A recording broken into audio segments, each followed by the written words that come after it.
Como um prédio pode representar tão bem um país como um todo? Este é o Visão Libertária, sua fonte de informações descentralizadas e distribuídas.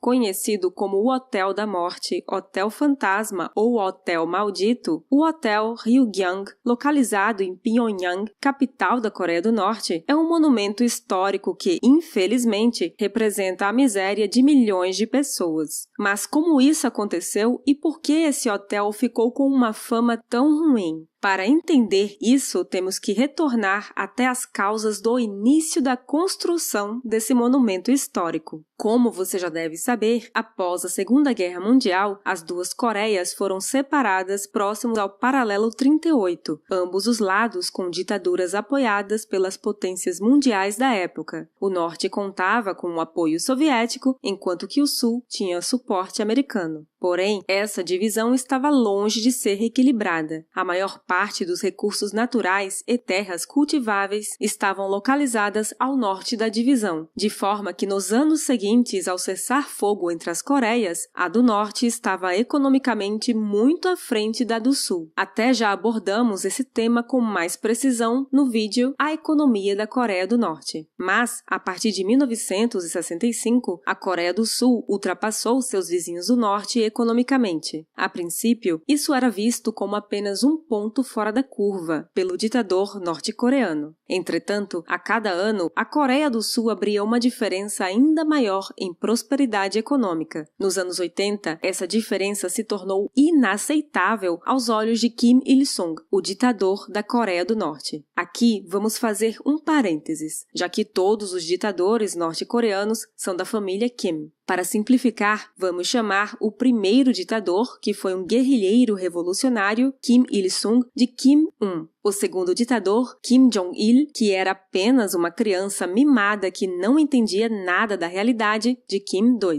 E o gordinho favorito dos memes da internet, Kim Jong-un, o ditador zumbi de Schrödinger, não se sabe se está vivo ou não, de Kim III. Em 1980, o PIB per capita da Coreia do Sul era quase 3 vezes maior do que o da Coreia do Norte. Além disso, em 1981, foi anunciado que o país seria a sede das Olimpíadas de 1988. E só para jogar sal na ferida, em 86, o grupo sul-coreano Sanyong foi contratado para construir em Singapura o Westin Stamford Hotel, o maior hotel do mundo naquela época. Isso foi a gota d'água para Kim I. Era uma questão de honra mostrar para o mundo que a Coreia do Norte era melhor do que seus vizinhos capitalistas do Sul. Então, naquele mesmo ano de 1986, o governo anunciou o Festival Mundial da Juventude e dos Estudantes, que ocorreria em 89 e que consistia em jogos esportivos para competidores de todo o planeta. Para acomodar todos os atletas de outros países que certamente viriam para as não-Olimpíadas norte-coreanas, seria construído o maior hotel do mundo, o Ryugyang.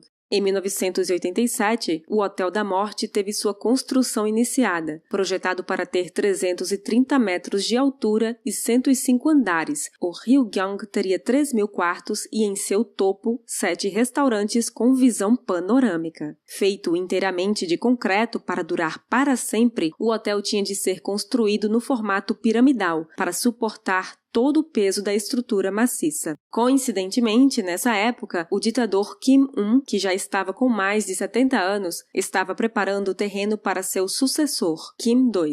Apesar de Kim II ter nascido na China e ter sido mimado toda a sua vida nos palácios do ditador, foi construída toda uma mitologia por trás de seu nascimento, alegando que ele teria nascido no Monte Baekdu, local sagrado para os coreanos, além de outros detalhes como os céus se abrindo com 2 arco-íris simultâneos. Recomendo a pesquisa, vale umas boas risadas dos absurdos das histórias de vida do Kim II.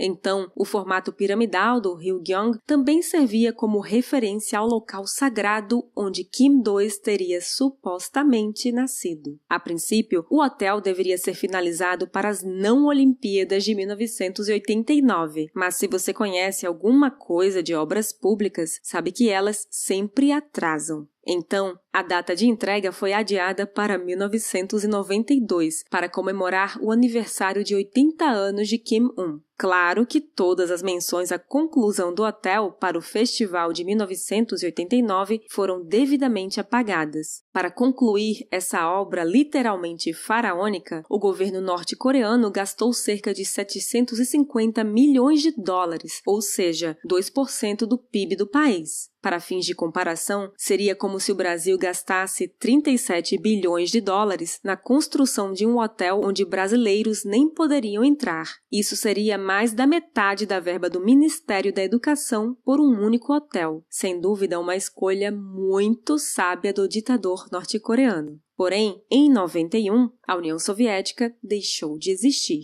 levando consigo metade do PIB da Coreia do Norte. E quando estamos falando do PIB do país, não estamos falando de jatinhos ou trens, mas de comida. A população norte-coreana estava passando fome, que apenas piorou com as enchentes e secas dos anos 90.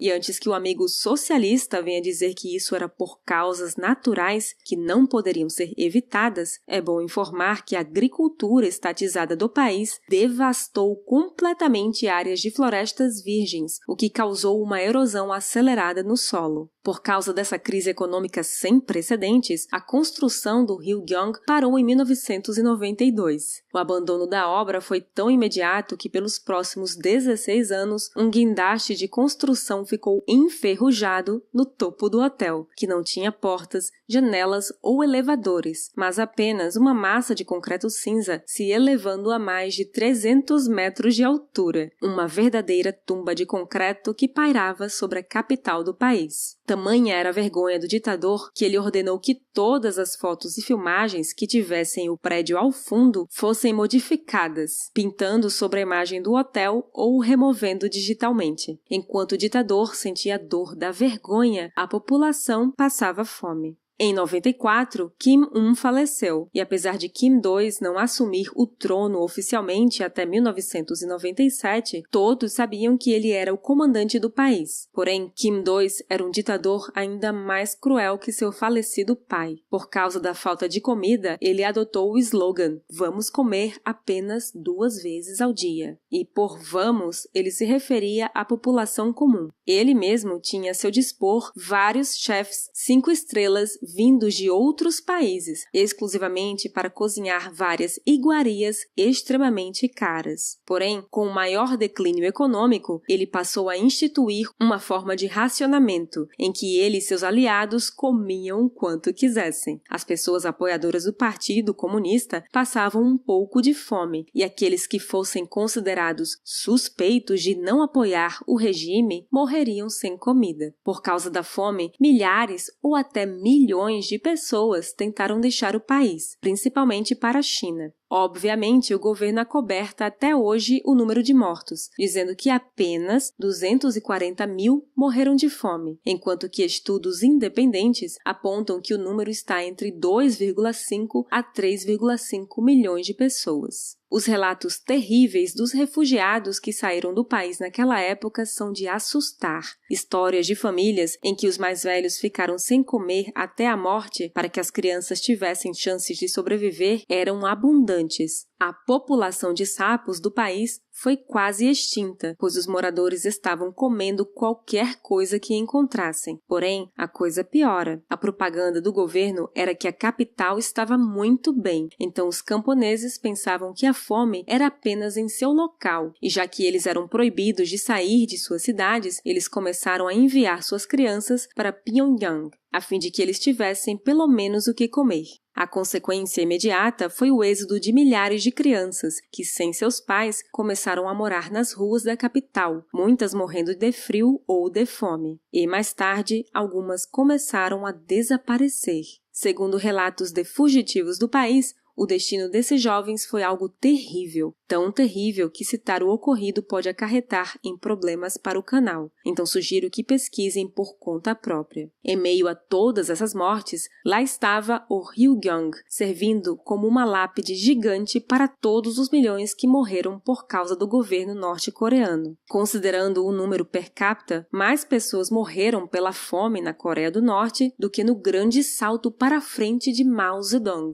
Finalmente, em 1996, a Coreia do Norte passou a aceitar ajuda internacional para combater a fome no país. Mas, se tem uma coisa que o governo comunista sabe fazer, é encobrir. Quando a ajuda externa chegou ao país, o governo tinha expulsado todos os desabrigados da capital, fazendo com que a cidade parecesse apenas estar passando por algumas dificuldades, enquanto no interior do país a situação chegava a níveis caóticos. Assim como a Coreia do Norte encobriu os mortos pela fome, também encobriram o Ryugyong. Em 2008, Kim II decidiu trazer a internet para o país. Não para o povo, claro, mas para os turistas que vinham financiar um pouco da ditadura. Para isso, o governo contratou o grupo egípcio Orascom para instalar a rede 3G no país. Dentro da negociação, o governo incluiu a finalização do Ryugyong. Por isso, em 2011, o exterior do prédio estava completo, porém, seu interior ainda não possui nenhuma construção além da armação de concreto inicial. Seu contrato definia que a Orascom iria construir somente o exterior, ou se houve alguma fraude, não sabemos. Mas o fato é que o Ryugyong é um prédio oco, finalizado pela empresa capitalista porque o planejamento central estatal não conseguiu. Mas, em 2013, foi anunciado que o grupo Kempinski, que comanda uma das maiores cadeias de hotéis no mundo, ficaria encarregado do Ryugyong.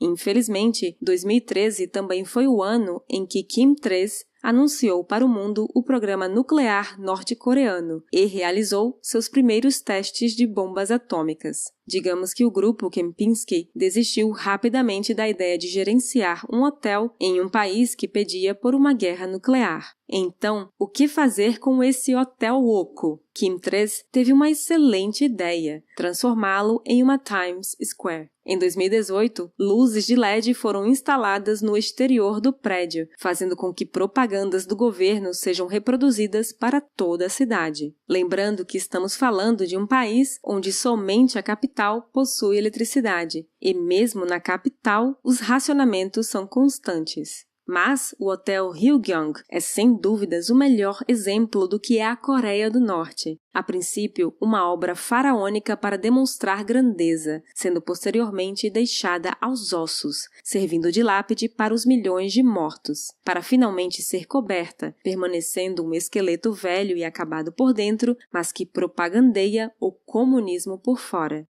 Um fim ideal para o maior edifício desabitado do mundo. Obrigada por sua audiência. Este artigo foi sugerido e escrito por Liber Rhodes, revisado por Paulo Almeida e narrado por Baby Yoda. Se você gostou deste vídeo, deixe seu like e compartilhe o vídeo em sua rede social. Se você deseja acompanhar nosso conteúdo, inscreva-se no canal e clique no ícone de campainha. Até a próxima!